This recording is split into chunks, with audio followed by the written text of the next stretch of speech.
الحمد للہ وکفا والصلاة والسلام علی عبادہ الذین اصطفیٰ خصوصاً علی افضلہم وخاتم النبیین محمد الامین وعلی آلہ وصحبہ اجمعین اما بعد فقد قال اللہ تبارک وتعالی کما ورد فی سورة الحدید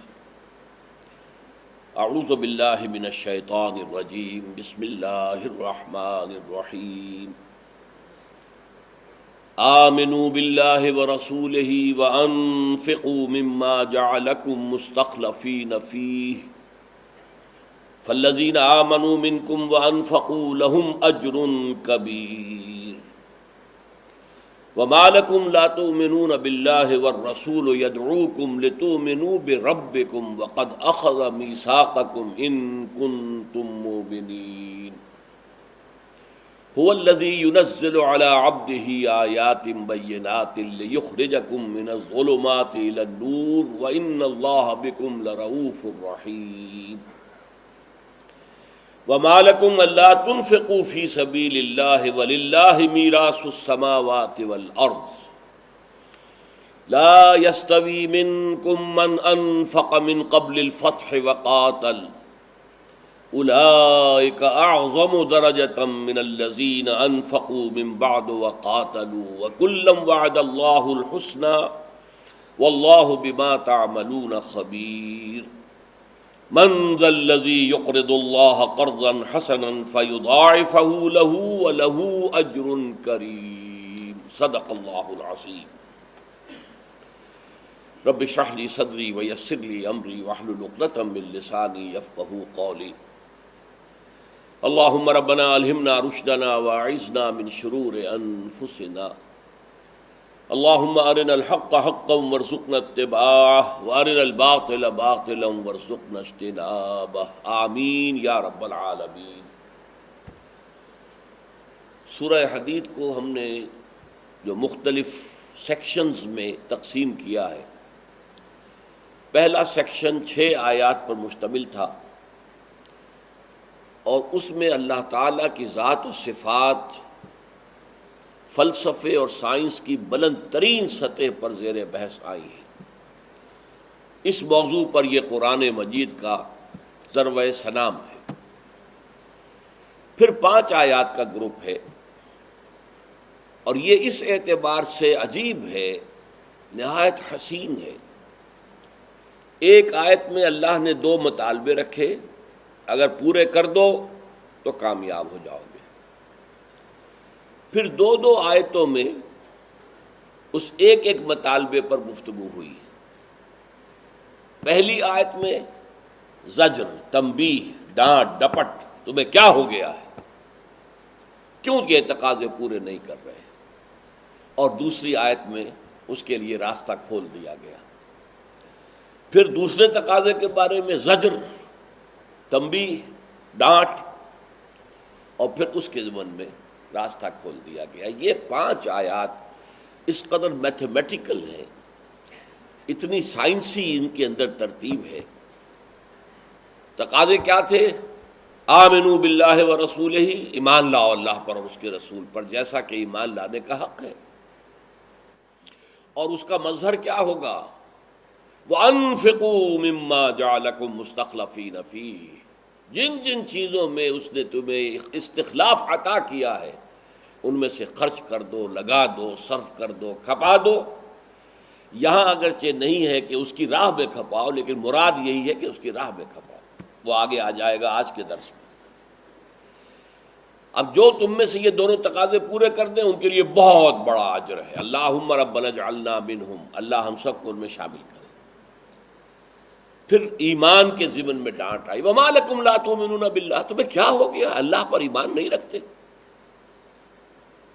والرسول یدعوکم لتؤمنوا بربکم، جبکہ رسول تمہیں بلا رہے ہیں کہ اپنے رب پر ایمان لاؤ، ایمان رکھو۔ وقد اخذ میثاقکم ان کنتم مؤمنین، اور تمہارا عہد و قول و قرار اللہ سے ہو چکا ہے، وہ تم سے عہد لے چکا ہے۔ اولاً اس دنیا میں بھیجنے سے پہلے عہد الست لیا تھا، الست بربکم، اور پھر جب تم ایمان کا تم نے دعویٰ کیا تو گویا کہ تم نے اپنی جان اور مال اللہ کے ہاتھ فروخت کر دی۔ ان اللہ اشتری من المؤمنین انفسهم واموالهم بان لهم الجنہ.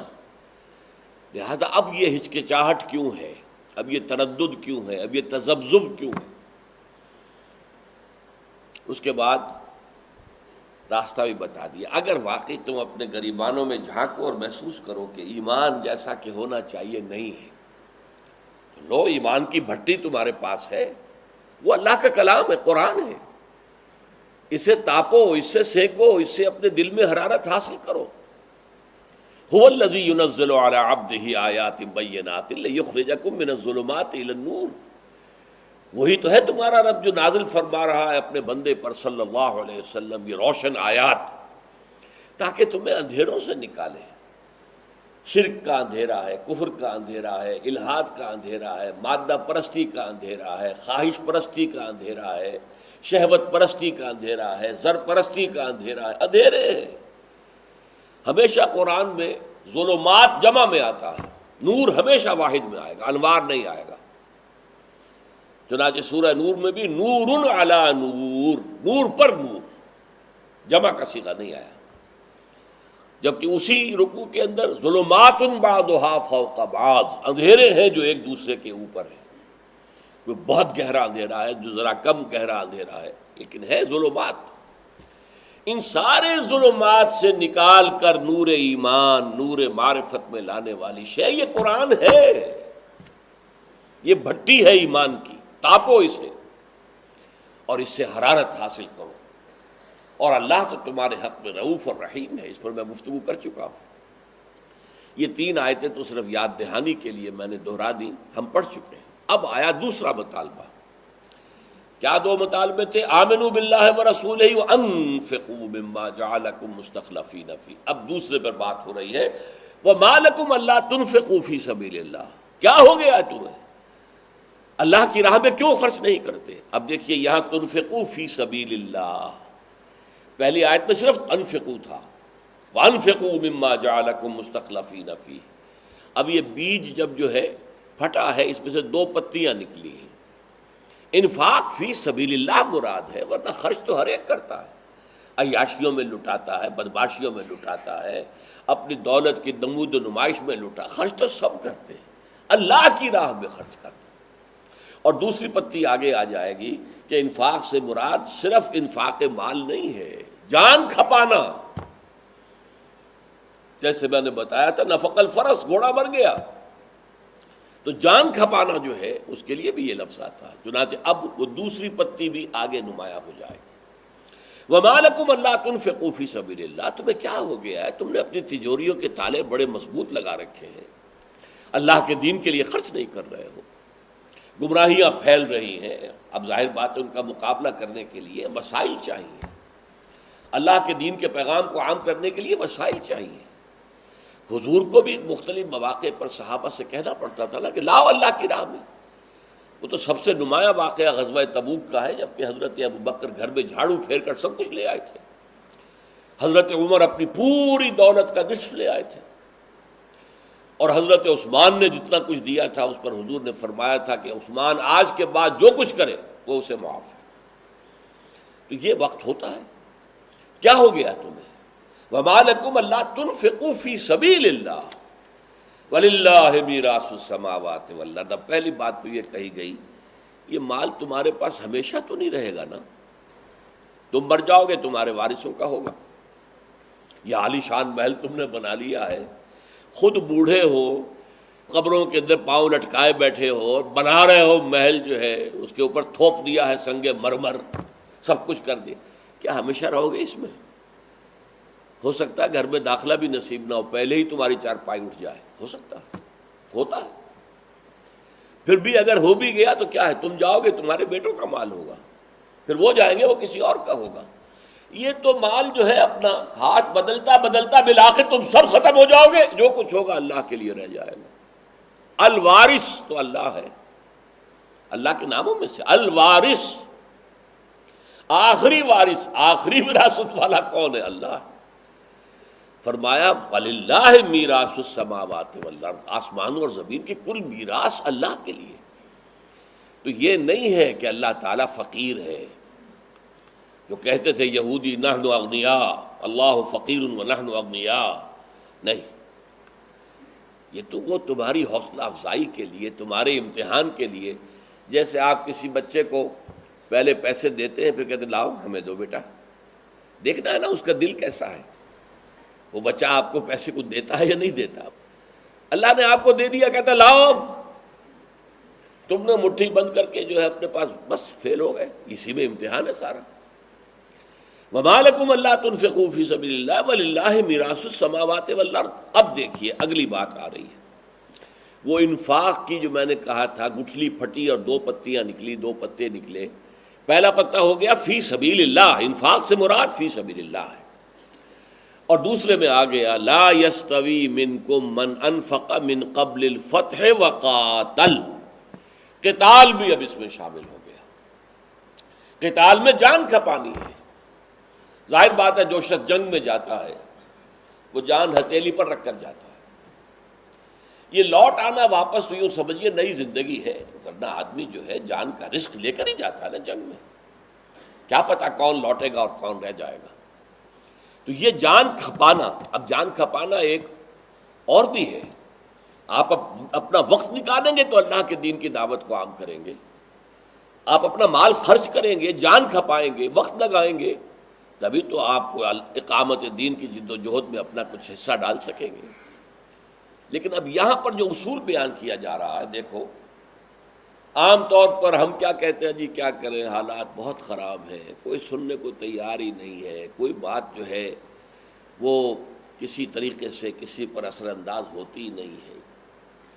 اس کا اتنا سنہرا جواب دیا گیا، جتنے حالات نامساعد ہوں اتنا ہی اجر زیادہ ہے،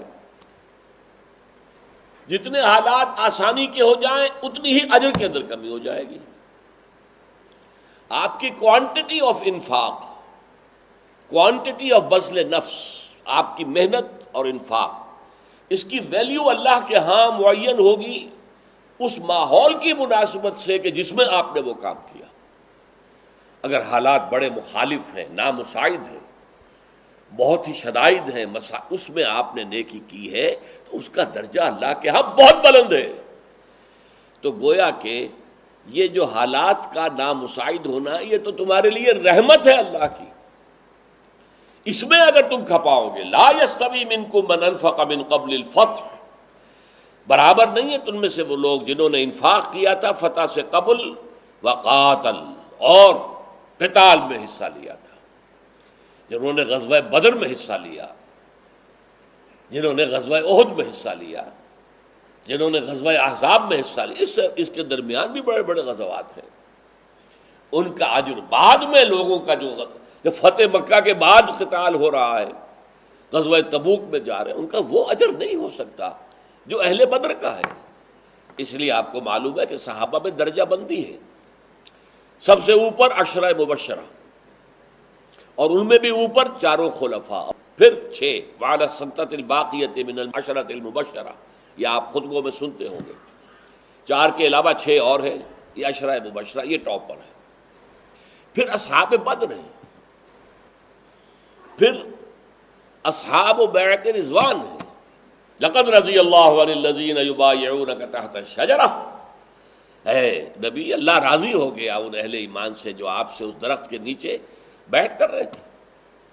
پھر وہ لوگ ہیں جو فتح مکہ سے پہلے ایمان لے آئے، پھر وہ ہیں جو فتح مکہ کے بعد ایمان لائے، تو یہ درجہ بندی بھی ہے۔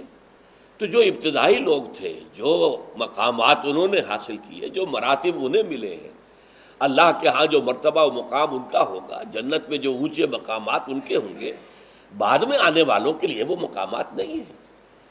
اس وقت اسلام کا لفظ زبان سے نکالنا گویا کہ معاشرے کو چیلنج کرنا تھا، ہر طرح کی مخالفت شروع ہو جائے گی، مار پڑنی شروع ہو جائے گی، تکلیفیں آئیں گی، مصائب آئیں گے۔ تو فرمایا لا یستوی منکم من انفق من قبل الفتح وقاتل۔ اب یہاں فتح سے مراد 2 ہو سکتے ہیں، ایک ہے جس کو صلح حدیبیہ کو، جسے خود قرآن مجید نے انا فتحنا لک فتحا مبینا قرار دیا، تو وہ بھی فتح ہو سکتی ہے اور وہ فتح ہے۔ لیکن ایک فتح وہ ہے جو عام لوگوں کی نگاہ میں فتح ہے، وہ فتح مکہ ہے۔ اگرچہ عرب میں کوئی فارمل ایک مرکزی حکومت نہیں تھی، کوئی نظام حکومت نہیں تھا، بس قبائل تھے. جیسے آج کل ہم کہتے ہیں کہ افغانستان میں مرکزی حکومت تو کابل اور اس کے گرد و نواح تک محدود ہے، باقی تو وار لارڈز بیٹھے ہوئے ہیں، اپنے اپنے علاقے کے وار لارڈز ہیں، ان کا کنٹرول ہے. تو وہاں وہ وار لارڈز کی بجائے کیا تھے؟ قبائل تھے، اپنے اپنے قبیلے کے اپنے علاقے مخصوص ہیں. بس قبائل میں آپس میں صلح بھی ہے، ایک دوسرے کے ساتھ حلیف ہونے کا رشتہ بھی ہے، ایک دوسرے کے حریف ہونے کا رشتہ بھی ہے، دشمنی بھی ہے. لیکن یہ کہ مکے کو ہر اعتبار سے مرکزی مقام کی حیثیت حاصل تھی، اسی لیے قرآن میں اس کو کہا گیا ام القری، تمام بستیوں کی ماں، جڑ. جیسے سورہ فاتحہ ام الکتاب پوری قرآن کے لیے گویا کہ بنیاد کی حیثیت رکھتی ہے. تو یہ جو ہے بستیوں کی ماں مکہ تھا. ایک تو مذہبی اعتبار سے خانہ کعبہ ہے، اس کو سب مانتے تھے کہ ابراہیم کی بنائی ہوئی عمارت ہے ہمارے جد امجد کی. پھر اس میں تمام قبیلوں کے بت رکھے ہوئے، 360 بت جو ہیں وہ صرف قریش کے تو نہیں تھے، سارے قبیلوں کے تھے. وہ گویا کہ ہاسٹیج ہے مکے والوں کے پاس کہ ذرا کوئی قبیلہ مکے والوں کے خلاف کوئی اقدام کرے گا تو اس کا جو خدا ان کے پاس رکھا ہوا ہے وہ گویا کہ یرغمالی اس کی گردن مروڑیں گے، توڑیں گے، پھینک دیں گے باہر. لہذا ان کی ایک حیثیت تھی، چاہے کوئی فارمل گورنمنٹ نہیں تھی، اسے ہم اس معنی میں دارالخلافہ نہیں کہہ سکتے، لیکن مانن وہ دارالخلافہ تھا. تو عرب والوں نے تب مانا ہے اسلام کو ایک اصل طاقت جب کہ مکہ فتح ہو گیا. اس کے بعد اذا جاء نصر اللہ والفتح ورأیت الناس یدخلون فی دین اللہ افواجا، اب فوج در فوج لوگ آ رہے ہیں، قبیلوں کے وفد آ رہے ہیں، وفد پر وفد، وفد پر وفد ایمان لا رہے ہیں، اسلام قبول کر رہے ہیں. اب جو لوگ ایمان لائے ان کا درجہ وہ ہرگز نہیں ہو سکتا، بلکہ ہم سورہ الحجرات میں پڑھ چکے ہیں کہ یہ جو بدو اب ایمان لا رہے ہیں، قالت الاعراب آمنا، ان کا دعویٰ یہ کہ اب ایمان لے آئے. قل لم تؤمنوا، اے نبی ان سے کہہ دیجئے تم ایمان شیمان ہرگز نہیں لائے ہو، ولیکن قولوا اسلمنا، یوں کہو ہم اسلام لے آئے، ہم نے اطاعت قبول کر لی، وی ہیو سرنڈرڈ، دیٹس آل. ولما يدخل الايمان في قلوبكم، ابھی تک ایمان تمہارے دلوں میں داخل نہیں ہوا. ہاں جس کے دل میں داخل ہو جائے گا، اللہ اور اس کے رسول کی خلوص اور اخلاص کے ساتھ اطاعت کرے گا، ایمان آ جائے گا، لیکن ابھی نہیں ہے. تو یہاں فرمایا لا یستوی منکم من انفق من قبل الفتح وقاتل. اب دیکھیے کس قدر انکریجمنٹ ہے کہ حالات کی نامساعدت سے، جو اقبال نے کہا ہے کہ تندیے باد مخالف سے نہ گھبرا اے عقاب، یہ تو چلتی ہے تجھے اونچا اڑانے کے لیے، جتنی مخالفت ہے اتنا ہی تمہیں موقع مل رہا ہے کہ تم اونچے اڑے. آپ کو معلوم ہے ہوائی جہاز جب ٹیک آف کرتا ہے یا لینڈ کرتا ہے تو ہوا کے رخ کی مخالفت میں آتا ہے، ہوا کے رخ کے ساتھ نہیں. اسی لیے کبھی ادھر سے اڑ رہا ہے، کبھی ادھر سے اڑ رہا ہے، کبھی رن وے کے اس طرف جا رہا ہے، کبھی ادھر جا رہا ہے. کیوں؟ ہوا کی مخالفت. جب ہوا مخالفت میں آئے گی تو وہ اس کو اوپر اٹھانے میں مدد دے گی، اور ہوا مخالفت میں ہے تو وہ اب آپ کو بریک لگانا ہے تو وہ بریک لگانے میں آپ کی ممید ہو رہی ہے کہ وہ بھی روک رہی ہے آپ کو، روکو. تو اس اعتبار سے یہ جو فلائنگ کا معاملہ ہے اس میں ہمیشہ آپ دیکھیں گے کہ ہوا کی سمت کے مخالف ٹیک آف بھی ہوگا تو مخالف ہوگا، اور لینڈنگ بھی ہوگی تو مخالف ہوگی. اور اسی کو اقبال نے کہا کہ تندیے باد مخالف سے نہ گھبرا اے عقاب، یہ تو چلتی ہے تجھے اونچا اڑانے کے لیے، جتنی باد مخالف ہوگی اتنا ہی اور اونچا اڑو گے تم، یہ تمہیں اور خود اٹھا دے گی اور اوپر ابھار دے گی. تو لا یستوی منکم من انفق من قبل الفتح وقاتل اولئک اعظم درجۃ من الذین انفقوا من بعد وقاتلوا، وہ بہت اونچے ہیں، عظیم تر ہیں درجے کے اعتبار سے ان لوگوں سے کہ جنہوں نے انفاق کیا بعد میں، یعنی بعد الفتح، وقاتلوا اور قتال کیا. یہ درجات رہیں گے، ان میں کوئی فرق جو ہے وہ ختم نہیں ہو سکتا. اسی لیے السابقون الاولون من المہاجرین والانصار، جو اب اولین ایمان لانے والے ان کے جو درجے ہیں بعد میں آنے والے ان درجات کو حاصل نہیں کر سکتے. اسی لیے کہا گیا مقربون جو ہوں گے قیامت کے دن، اولئک المقربون، وہ مقربون سلۃ من الاولین وقلیل من الاخرین، پہلوں میں سے بہت کثیر تعداد میں ہوں گے، بعد والوں میں سے شاذ شاذ کوئی ہوگا جو اس مقام کو پہنچے گا. تو اب یہاں دیکھا آپ نے کہ دوسرا مطالبہ جو تھا آیت نمبر 7 میں، آمنوا باللہ ورسولہ وانفقوا مما جعلکم مستخلفین فیہ، اس آیت نے آ کر ایک تو ڈانٹ ڈپٹ، وما لکم الا تنفقوا فی سبیل اللہ، کیا ہو گیا تمہیں، کیوں خرچ نہیں کرتے ہو اللہ کی راہ میں، اور پھر یہ کہ اس انفاق کے ساتھ فی سبیل اللہ کا اضافہ ہو گیا، اور انفاق کے ساتھ قتال بھی آ گیا، لا یستوی منکم من انفق من قبل الفتح وقاتل اولئک اعظم درجۃ من الذین انفقوا من بعد وقاتلوا وکلا وعد اللہ الحسنی۔ باقی سب سے اللہ کا وعدہ ہے بہت اچھا، چاہے بعد میں ایمان لایا، ایمان کی قدر و قیمت اپنی جگہ رہے گی، وہ بیس لائن سے تو اوپر ہو گیا ہے نا، وہ کفر کے بیس لائن سے جو اوپر ہو گیا، تو اللہ تعالیٰ کے ہاں وعدہ تو اچھا ہے، لیکن درجات ہیں۔ ایک حدیث میں آتا ہے کہ نچلے درجے کا جنتی جو ہے وہ اپنے سے اوپر والے درجے کے جنتی کو ایسے دیکھے گا جیسے تم زمین پر بیٹھ کر ستاروں کو دیکھتے ہو۔ یہ فرق و تفاوت ہے جنتوں کے درجات جو ہیں ان کے اندر، تو بہت بلند درجے ہیں۔ اولئک اعظم درجۃ من الذین انفقوا من بعد وقاتلوا وکلا وعد اللہ الحسنی۔ جہنم سے تو سب چھٹکارا پا گئے نا، جنت میں تو داخل ہو گئے، چلیے نچلے درجے کی جنت میں صحیح کامیاب ہو گئے، یہ اللہ کا وعدہ سب سے ہے۔ واللہ بما تعملون خبیر، اور جو کچھ تم کر رہے ہو اللہ اس سے باخبر ہے۔ یہ ایک عجیب نکتہ ہے، نوٹ کیجئے جن کو زیادہ دلچسپی ہے، کہ پہلے کہا تھا واللہ بما تعملون بصیر، اب کہا واللہ بما تعملون خبیر۔ ہمیشہ آپ دیکھیں گے کہ یہ بصیر پہلے آئے گا، خبیر بعد میں آئے گا، یہی ترتیب جو ہے سورہ تغابن میں ہے، پہلے بصیر اور پھر خبیر۔ ہمارا تصور یہ ہے کہ دیکھ لینے سے بڑی خبر اور کیا ہو سکتی ہے، دیکھ لیا اس سے بڑی بات علم کی اور کیا ہوگی، نہیں، دیکھنا تو ایک میکینیکل پروسیس ہے۔ یہ 2 کیمرے اللہ نے لگا دیے ہیں آپ کے ہاں، اور یہاں اس پہ جو ریٹینا ہے اس کے اندر پکچر بن جاتی ہے، بس بصیر تو اسی کا نام ہے۔ اب یہ جا کر انٹرپریٹ ہوتا ہے، ڈسائفر ہوتا ہے، دماغ کے سب سے پچھلے حصے کے اندر ویژن سینٹر ہے، یہاں سے اب الیکٹرانک میسیجز جو ہیں وہ پاس ہو رہے ہیں، وہاں جا کر ان کی اصل میں انٹرپریٹیشن ہو رہی ہے، وہ خبر ہے، اب باخبر ہو گیا، اب اسے معلوم ہو گیا یہ کیا چیز ہے۔ تو بصارت آخری شے نہیں ہے، بصارت تو در حقیقت مقدمہ ہے خبر کا۔ اب آپ باخبر ہیں، now you are aware of, آپ کو اب اویئرنیس حاصل ہو گئی ہے۔ وہ کب ہوئی ہے؟ جبکہ دماغ کا وہ جو گرے میٹر ہے اس کے جو سب سے اوپر پچھلے حصے کے اندر جا کر وہاں پر وہ کمپیوٹر کے اندر پروسیس ہوتا ہے اور اس کے ذریعے سے انٹرپریٹ ہوتا ہے، ڈسائفر ہوتا ہے۔ تو جو کچھ تم کر رہے ہو اللہ اسے دیکھ رہا ہے۔ اب اگلی آیت بڑے عجیب انداز کی ہے، بڑے عجیب انداز کی ہے۔ من ذا الذی یقرض اللہ قرضا حسنا فیضاعفہ لہ ولہ اجر کریم، کون ہے وہ جو اللہ کو قرض حسنا دے؟ یہ دیکھیے انداز، یہ چیلنجنگ انداز ہے۔